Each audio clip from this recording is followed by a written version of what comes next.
Hello and welcome to today's video on hydration. Now I love water, so I'm going to give you a few facts about it. Every second there are over 10 billion biochemical reactions in the body, each of which is water dependent. Being 1 to 2% dehydrated actually decreases our cognitive function by up to 20%. And when we experience a thirst response, it actually indicates we're already 2% dehydrated. So most of us are chronically dehydrated. So how much water should we be drinking? I hear 8 cups of water quite often, but cups vary in size and we're all different weights. So me being nearly 19 stone will need a lot more water than someone who's 10 stone. So we use a formula based on our weight with our health and lifestyle clients, which is 0.033 times by our body weight in kilos equals litres of water per day.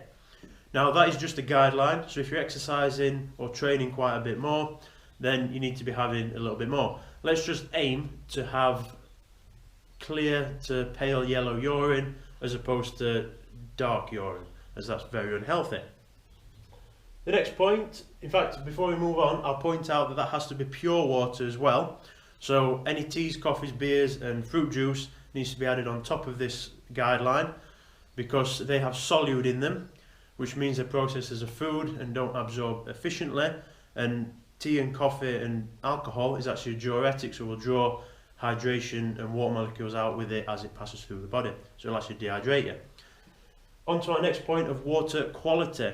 Our bodies use water as a solution to dilute toxicity within it. This is at the heart of our renal system. If the water we are consuming though has high levels of toxicity due to chemical residue such as chlorine, pesticide residue, nitrates, heavy metals, there's loads of inorganic matter in water that we should be taking on. It'll actually create imbalance and more toxicity within the body, which decreases our ability to have optimum health and well-being. In addition to the toxicity of our water, we need to make sure the information from our water is healthy and coherent. So water is one of the most malleable molecules on the planet and will take on information from its environment within seconds. I want you to check out Masaru Emoto's work. His book's called The Hidden Message in Water. He's also got a documentary on Gaia TV, which is really easy to follow. He's been studying water for over 15 years now, and if we link his work in with epigenetics, then it's key that we're taking on quality information from our water system. So what is quality water? As a minimum, we want to be having a carbon filter on our tap that helps clear the toxicity out of it. You can buy a carbon filter from Screwfix for £25 and it works quite well. You can put it on your shower system as well, so we actually absorb water whilst we're bathing and showering, so it eliminates us absorbing toxicity through the water we're bathing in as well. If you can't put a water filter on your tap, you can get portable filters that are quite easy to use, but they are a bit fiddly. From there I'm going to recommend spring water. We need to be drinking spring water because it's not toxic at all and the information in it is very healthy and coherent for our cells.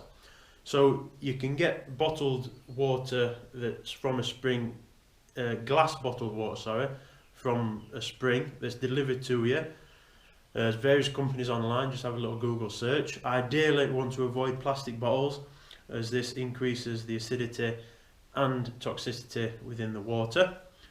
If you've got time though, you can check out findaspring.com and you can go on there, find a local spring. I've got one 20 minutes away from me, and you can go and collect water and drink the purest water on the planet. So just try, don't take my word for it, try it for a couple of days or a couple of weeks and you'll notice a massive difference just drinking charged spring water. Now on to our next point, which is pH of our water. It comes under water quality as well. But we need to be mindful of the pH of our water.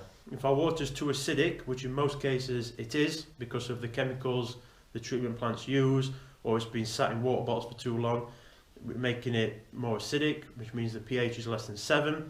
our bodies won't absorb it at all. It will go straight through and it just gets flushed out. So it might be a reason why you find yourself going to the toilet quite a bit whilst you're trying to increase your hydration. Ways to avoid this, well, we need to test it first. So little test kits, you can test your tap water at home. Spring water will be charged, so don't worry about that at all.